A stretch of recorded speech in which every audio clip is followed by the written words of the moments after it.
आज वीडियो में हम बात कर लेते हैं बीएससी सेकंड सेमेस्टर का कार्बोहाइड्रेट चैप्टर, और जिसमें हम बात करेंगे डी ग्लूकोज का। डी ग्लूकोज की फिजिकल प्रॉपर्टीज, केमिकल प्रॉपर्टीज और उसमें जो छोटे छोटे हमारे नोट्स बनेंगे उसके बारे में बात करते हैं। तो डी ग्लूकोज आप जान लीजिए कि डी ग्लूकोज क्या है। डी प्लस ग्लूकोज, ये डी ग्लूकोज ये मोनोसेक्राइड्स है। D glucose is monosaccharides.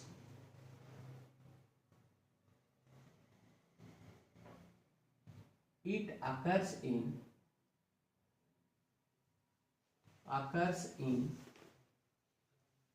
fruit, grapes, honey. It is also called grape sugar. It is also called grapes sugar. It also present in human blood. कितना पाया जाता है human blood में? ये human blood में 0.1% के आसपास पाया जाता है। It present in the form of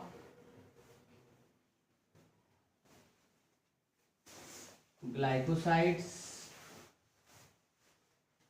disaccharides,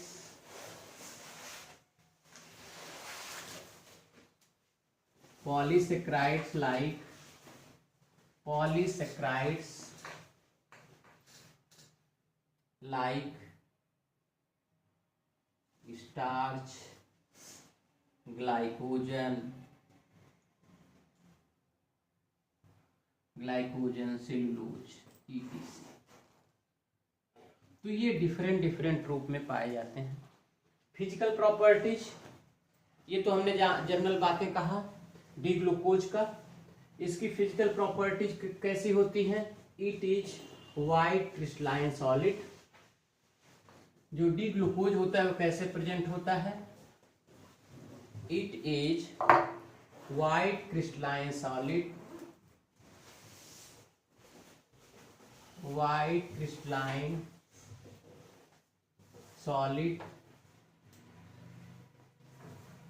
have melting point 146 degree Celsius temperature. It occurs in it is soluble in water. It is soluble in water and sparingly soluble in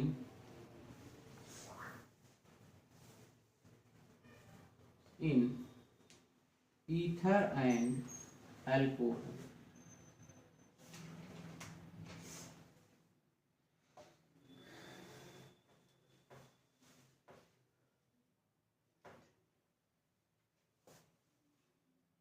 It is optically active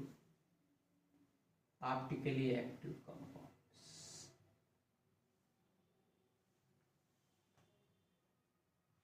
क्यों? क्योंकि because it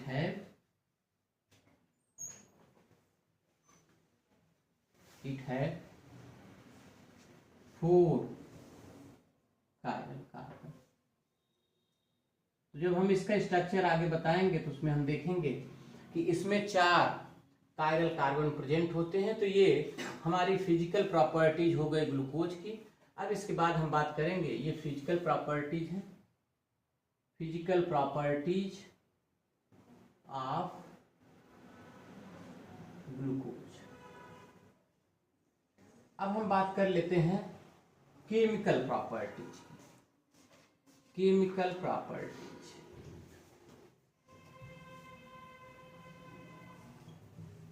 properties तो already हम लोग जानते हैं कि in the glucose there is two functional group is present, one is carbonyl group, यानी इसमें तो आपका एल्डिहाइड ग्रुप प्रेजेंट होगा, और OH ग्रुप 2 या 2 से अधिक होते हैं, यानी hydroxyl group and CHO group are present.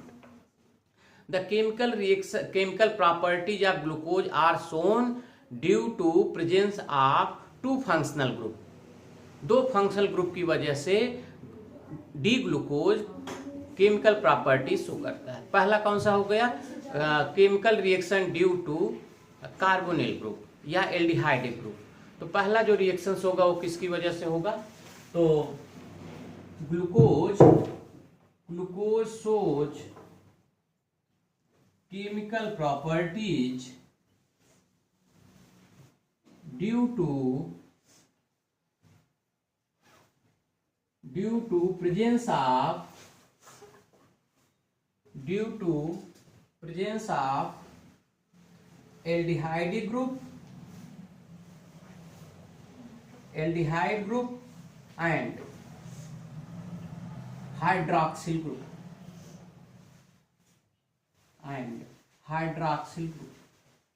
तो ये 2 ग्रुप की वजह से केमिकल प्रॉपर्टीज, ये जो ग्लूकोज है ये 2 ग्रुप की वजह से केमिकल प्रॉपर्टीज शो करता है।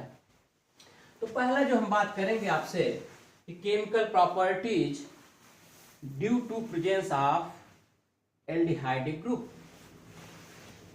chemical properties due to presence of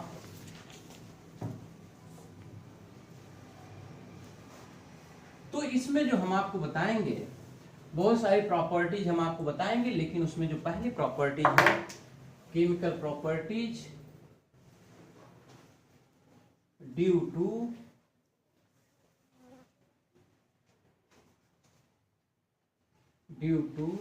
aldehyde group, aldehyde group की वजह से हम आपको यहाँ प्रॉपर्टीज बता रहे हैं। और एल्डिहाइड ग्रुप की वजह से जो प्रॉपर्टीज है उसमें हम आपको बताएंगे, पहला एक है इपीमर्स, यानी इसका मतलब ये हो गया कि इसमें हम देखेंगे ये जो रिएक्शन होगा CHO ग्रुप की वजह से होगा। और यहां पर इस पर एक बहुत इंपॉर्टेंट है, इपीमर्स और इपीमराइजेशन पर इस पर नोट्स लिखने के लिए आता है। तो इसका मतलब ये हमारा जो इपीमर्स और इपीमराइजेशन है ये 2 जगह काम आएगा। एक तो अगर केमिकल प्रॉपर्टीज है तो केमिकल प्रॉपर्टीज में आप लिख सकते हैं, और दूसरा यदि शार्ट नोट आता है, इंपॉर्टेंट है कि इपीमर्स पर आप शार्ट नोट लिखें तो अब उस पर भी आप लिख सकते हैं। यहाँ जो हम लोग इपीमर्स पढ़ेंगे वो 2 इपीमर्स पढ़ेंगे, और इपीमर्स होते क्या है वो आप जान लें कि इपीमर्स वो होते हैं, अगर हम मोनोसेक्राइड्स ले लें तो मोनोसेक्राइड्स में हमारे पास में है ग्लूकोज, मोनोसेक्राइड्स अगर ले रहे हैं हम तो मोनोसेक्राइड्स में यदि अभी हम बात कर रहे हैं ग्लूकोज की, और ये है हमारा डी ग्लूकोज, तो OH और CH2OH नीचे की तरफ, ये है हमारा ग्लूकोज। अब इसी तरह से यदि हम मैनोज बनाएं तो मैनोज होगा CHOOH, OH इसमें दूसरे ही कार्बन पर OH लेफ्ट साइड में होता है, तीसरे कार्बन का OH लेफ्ट में होगा, और चौथा और पांचवा का OH राइट साइड में होगा, बिलो साइड में CH2OH होगा, यहाँ H होगा, यहाँ H होगा। ये है ग्लूकोज, ये ग्लूकोज है और ये मैनोज है। यहां चूंकि ये देखिएगा ये डी ग्लूकोज होगा इसकी वजह से, और यहां भी ये क्या होगा डी मैनोज। तो ये डी ग्लूकोज और डी मैनोज एक हमने बना दिया। दूसरा हमने बना दिया ग्लैक्टोज। ग्लैक्टोज कैसा होगा, OH राइट में होगा, OH लेफ्ट में होगा, H राइट में होगा, OH राइट में लेफ्ट में, OH CH2OH। यहां पर क्या है ये देखिएगा, इन दोनों में देखें तो ये दूसरा कार्बन है, यहां दूसरे कार्बन पर कॉन्फ़िगरेशन में अंतर है, यानी स्टीरियोकेमिस्ट्री में अंतर है। यहां पर एक दो ज्यादा हो गए क्या, यहां पर रखता है, यहां पर हो गया ज्यादा, 1 2 3 4 एक ज्यादा हो गया, 1 2 3, यहाँ OH कर दीजिए, यहाँ H, यहाँ H, यहाँ OH, यहाँ CH2। ये है ग्लैक्टोज,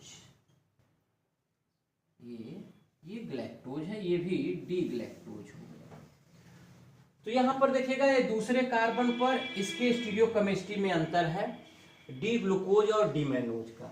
यहां पर अगर आप देखें तो चौथा कार्बन है, चौथे कार्बन पर स्टीरियोकेमिस्ट्री में अंतर है। तो हमें कह सकते हैं कि इपीमर्स वे होते हैं जिसका इलेक्ट्रॉनिक कॉन्फ़िगरेशन किसी एक कायरल कार्बन पर बहुत सारे कायरल कार्बन में से किसी एक कायरल कार्बन पर डिफर करता है, उसे हम इपीमर्स कहते हैं। समझ में आ गया? तो क्या कहेंगे हम, द कंपाउंड्स, इपीमर्स किसे कहेंगे, the compounds which differ at one of the several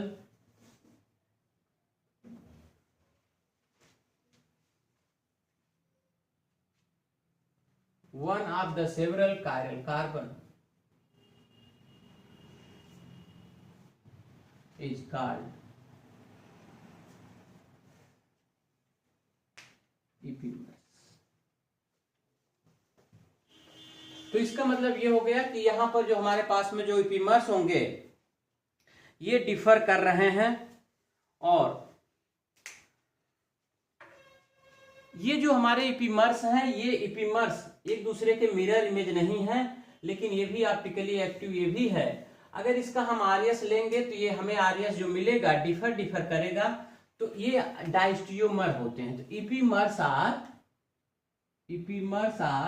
ये भी क्वेश्चन बनता है, इपीमर्स आर डायस्टियोमर्स। जो इपीमर्स होते हैं वो डायस्टियोमर्स होते हैं। They are not mirror image to each other and they are optically active. जो मोनोसेक्राइड्स हैं, मोनोसेक्राइड्स में दो तरह के इपीमर्स पाए जाते हैं। इन द मोनोसेक्राइड्स, ये सभी के सभी जो हमने लिखा है ये हमारे मोनोसेक्राइड्स हैं। In the monosaccharides,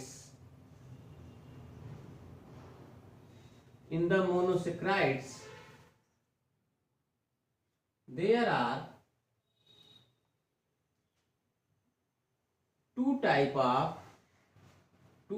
of इपीमर्स। कौन कौन सा हो गया, C2 इपीमर्स। तो C2 इपीमर्स किसे कहेंगे, इसका मतलब ये हो गया कि ऐसे मोनोसेक्राइड्स जिसके दूसरे कार्बन पर स्टीरियोकेमिस्ट्री डिफर करे, या जिनके कॉन्फ़िगरेशन में अंतर हो। यदि दूसरे कार्बन पर स्टीरियोकेमिस्ट्री में अंतर होगा तो उसे हम C2 इपीमर्स कहेंगे। The monosaccharides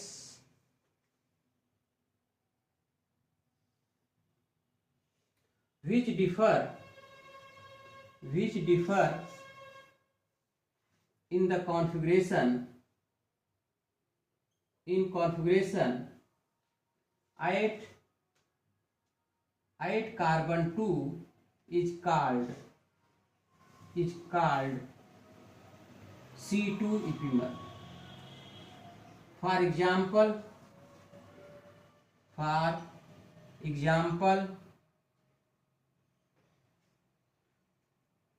D-glucose and D-mannose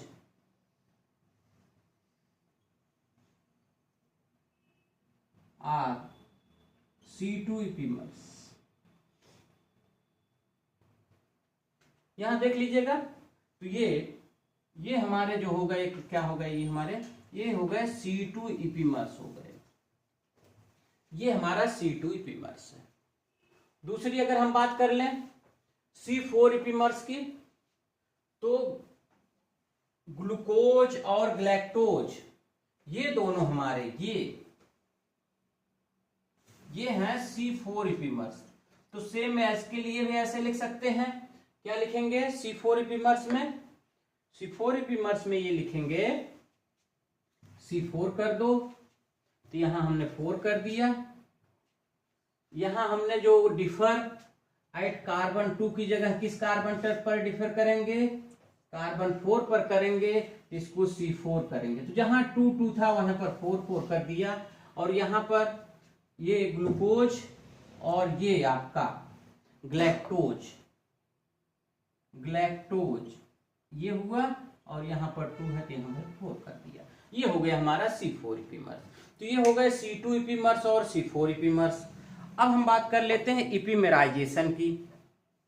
तो इपीमेराइजेशन क्या है? इसका मतलब ये हो गया कि यदि हम इपीमेराइजेशन की बात करें तो ये जैसे ग्लूकोज है, ये मैनोज में कैसे? तो इपीमेराइजेशन में हम बात करेंगे कि conversion of glucose to mannose is called epimerization. तो इपीमेराइजेशन क्या है ये देख लीजिएगा कि इपीमेराइजेशन जो है ये तो हो गई इपीमर्स की बात। तो इसका मतलब ये हो गया कि यदि एक हमारा ग्लूकोज एक मोनोसेक्राइड्स दूसरे मोनोसेक्राइड्स में यदि कन्वर्ट होता है तो उसे हम इपीमेराइजेशन कहते हैं। अब ये इपीमेराइजेशन होगा कैसे वो हम आपको बताते हैं। तो ये हो गया इपीमेराइजेशन। ये हम बात करेंगे अब इपीमेराइजेशन। इपीमेराइजेशन क्या हुआ कि conversion of one monosaccharide monosaccharides to another monosaccharides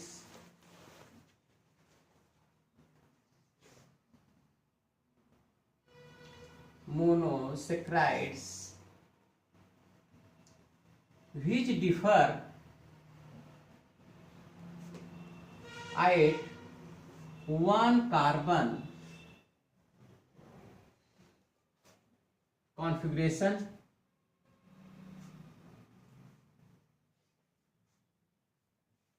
are called epimerization. इसी को हम इपीमेराइजेशन कहते हैं। For example conversion of D glucose to D mannose. तो डी ग्लूकोज का डी मैनोज में जो कन्वर्जन होगा वही हमारा इपीमेराइजेशन होता है। अब ये कैसे होगा वो देखें आप। ये है हमारे पास में ग्लूकोज CH2OH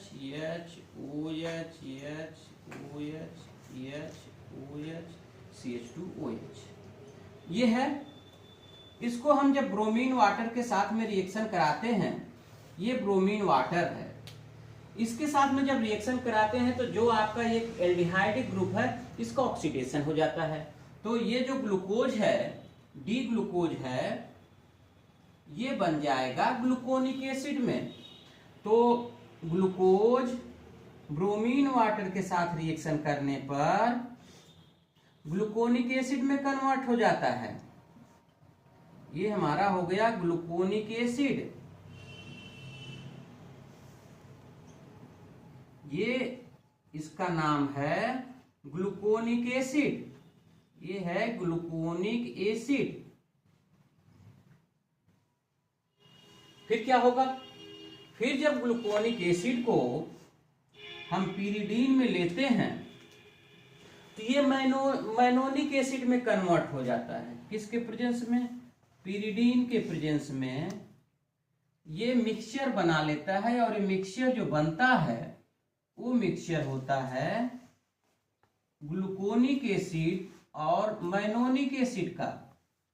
यानी ये जो दूसरे कार्बन का कॉन्फ़िगरेशन था वो चेंज हो जाता है मैनोनिक एसिड में।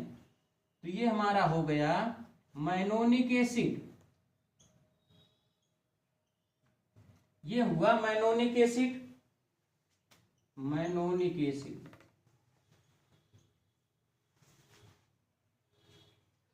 फिर इसके बाद अब हम इसको सेपरेट कर लेंगे। हमारे पास में अब जो मिक्सचर बचा है उस मिक्सचर में ग्लूकोनिक एसिड हो गया, मैनोनिक एसिड हो गया। अब मैनोनिक एसिड को हम सेपरेट कर लेंगे। फिर क्या करेंगे, सेपरेशन कर लीजिए मैनोनिक एसिड को, उसके बाद इसको हीट कर दीजिए। जब आप इसको हीट करेंगे तो एक H और एक यहां से H और यहां से OH ये निकल जाएंगे। तो क्या हो जाएगा, फिर ये OH और AH ये निकल जाएगा जब, तो क्या हो जाएगा फिर,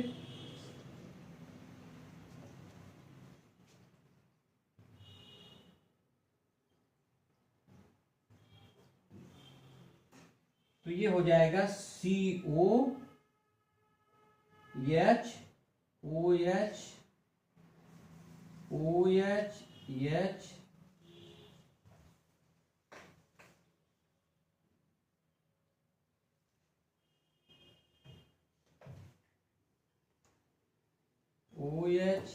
CH2OH ये बना। फिर इसके बाद इसका आप रिडक्शन करा दीजिए। इसका यदि हम रिडक्शन करा देंगे तो आप Hg ले लीजिए, रिडक्शन कराइए इसका। रिडक्शन कराने के बाद क्या बन जाएगा, ये बन जाएगा CHO, यहां भी हाइड्रोजन जुड़ जाएगा, यहां भी हाइड्रोजन जुड़ जाएगा। इसे हाइड्रोजन दे दीजिए, बांड तोड़ दीजिए। ये जो CO था CHO में बदल गया, H OH OH H OH OH H CH2OH, ये हो गया आपका मैनोज। तो ये हो गया conversion of glucose to mannose. ठीक है,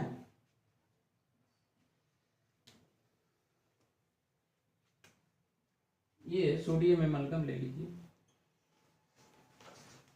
तो ये इपिमेराइजेशन है। अगर आएगा तो इस पर हम इपिमर्स और इपिमेराइजेशन पर हम 60 नोट लिख सकते हैं, या नोट्स आएगा तो उसको लिख सकते हैं। और अगर ग्लूकोज की केमिकल प्रॉपर्टीज आएगी तो केमिकल प्रॉपर्टीज में भी हम लोग इपिमेराइजेशन लिख सकते हैं। तो आज के वीडियो में बस इतना ही, बाकी इसके आगे वाले पार्ट में नेक्स्ट वीडियो में हम आपको प्रोवाइड करेंगे।